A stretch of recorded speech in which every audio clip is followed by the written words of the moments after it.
Hey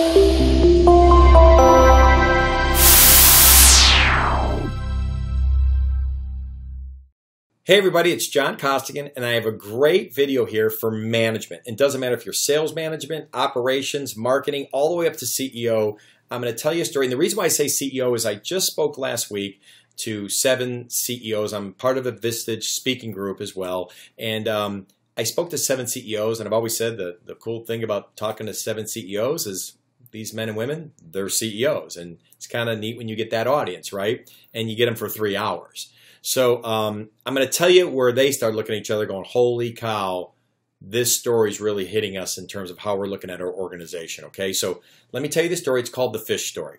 And what the fish story is this, and maybe you heard it. If not, stay with me because maybe I'll add a couple wrinkles to it. But the fish story is this. Your fish are your salespeople, right? Those are your salespeople, and they're in the water. Well, the water, that's you. You control the water. You can control the stream.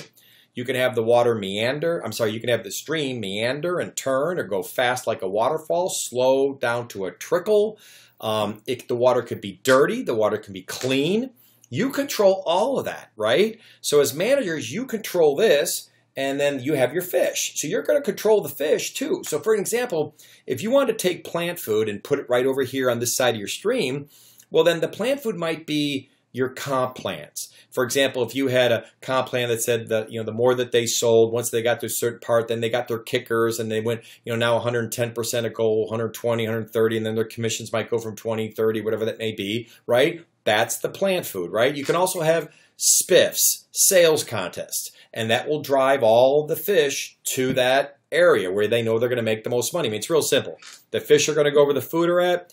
Sales reps, for lack of a better term, they're kind of coin operated, right? You put the coin in, this, you know what you're going to get, right? Well, same thing here. You put the food here, they're going to go there. You put the comp plan, you put the money here, they're going to go there, correct? So there's no secret there. Well, one of the challenges that I see with a lot of companies is management is muddying the waters. And let me give you an idea what muddying means. The people I was talking about here, when she was telling me the story, she said, let me give you an idea what muddy means. We have everything in Salesforce here, and this is one of the larger software companies here in the Carolinas. She said, we have everything in Salesforce, all of it. But apparently what's been happening is some of the sales reps have been taking the support people, like support engineers or software engineers, on the road with them. And then when they come back, sometimes they'll go, so how'd the call go? And the engineer's going, I don't even know why I was there, in case there was a question asked, but I hardly said anything. So management started saying, we're spending a lot of money having somebody take somebody with them, which probably wasn't even needed. So they stepped in. I think operations might have stepped in and said, hey, we're going to make you fill out this form. And on this form, it was a manual form. So it was either Word doc or Excel, but you had to fill out your name, the date, the company, the opportunity, why you want to bring this person. You had to fill all this stuff out. So meanwhile, it's taken all this time for a rep to do all this work just to bring someone with them on the road. And meanwhile, 90% of the whole opportunity and the stage and where it's at, it's all in Salesforce. So they're virtually making them duplicate all the work again manually. So that would be called muddying the waters. You're making the reps do a lot of work that maybe you really don't have to do, but somebody got upset about something, so you now got to fill this out. And that's probably very common what happens, right? And not to say who's right or wrong here, but it is what it is, okay? So at the end of the day, I bet you have a lot of things that might have you muddying the waters. Well, I mentioned this earlier where I said I was speaking with these 7 CEOs. Right when I mentioned the moment about muddying the waters, and I said, if you have a lot of things that are going on that's not allowing your salespeople to truly sell, I said, what did they say? The average sales rep sells between 6.5 to 7 or 8 hours a week, depending on what survey you research.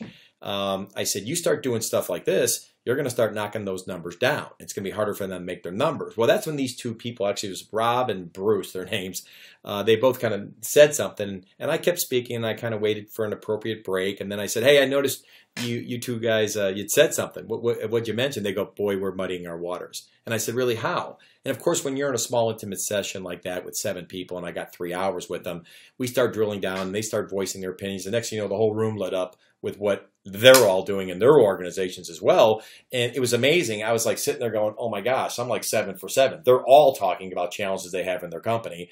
And it was just specifically of what they're probably making their reps do that might be muddying the waters. So and now, by the way, before I get done here, let me finish this off. It's not just fish. So let me make sure you know the rest of this. So if you do go tell this to your managers or all the way up to the CEO, maybe you send this video off to your CEO, go, hey, take a look at this. What are your thoughts? Okay. So you have fish, but you also have turtles. Now, turtles, that's another type of salesperson, right? And that might be that salesperson that's maybe kind of methodical. They take their time. Maybe it's a B minus, C plus player, and you stick with them because they got the right attitude. They're loyal, and at the end of the day, they don't ruffle any feathers, and they get the job done. And maybe they're not hitting their number every year, but they're pretty good, right? And those are great. And then you have barracuda. Those are the people who drive you crazy, right? The barracudas. They're quick, they're fast, it's take no prisoners, they get the big deals, they bring in a ton of revenue, but they're a thorn in your side, they want to break the rules. I mean, every time when I said that to these CEOs, everybody's going, boy, we got one of those. Everybody's got one or two of those people that they're probably just a headache, but they bring in the money and they're the number one, number two reps. So you go, you almost sometimes look the other way, right? So you got barracudas in this water as well, okay? And then also you have dogs. Well, dogs can swim for a while. Then they got to get out. And how I look at dogs sometimes is people where they probably shouldn't be in sales. Maybe they should go somewhere else. I'm not saying, hey, go fire the dog. But, I have a story of my next door neighbor worked for the Ball Corporation in Muncie, Indiana years ago, and they were going to let go of the salesperson that they had in the organization. They were about to fire him, and he liked the person so much. He said, let me talk to him. He had this great interview. They went out to lunch, and they had an interview, and he really got to know him, and he came back. He goes, I don't think you ought to be in sales. I think you ought to be over here. This is really your skill set. So they put him into customer service, and as he was telling me his story, he said, John, that was like 8 years ago. He now is the vice president of all of it. He runs all of it, and he's phenomenal at it. So sometimes it might not be about firing the rep. It's just about, hey, let's go find a place, because we all know it's hard to find good people. If you find a good one, especially where I'm at, if you find a good one, don't ever let them go. Find a home for them somewhere, because it's just hard to find good people, right? So at the end of the day, you now know the fish story, okay? Your fish are your sales reps. You can put the food where you want. You have the ability of making the stream any way you want. Try not to muddy it. And I can tell you, if you tell this story on and on, I mean, heck, you could probably tell this to your customers, and they might say, boy, do we muddy the waters here. Depending on what product you sell, if it's worth the conversation. If you can connect that story to what you may or may not do for your client. Maybe you're doing consulting. Maybe you're like me. Maybe you're doing training, right?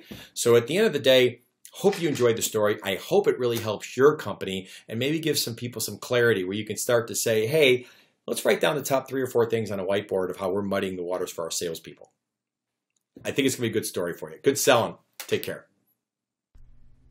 Hey everybody, John Costigan here. The toughest part to any sale is getting in the door, right? Tell you what, click on the URL below this video or go to costigantraining.com/free week. Take the first step of solving this huge problem of getting in the door. It's 5 days, 5 clips, less than 5 minutes. Click on the link. We'll see you in a few seconds.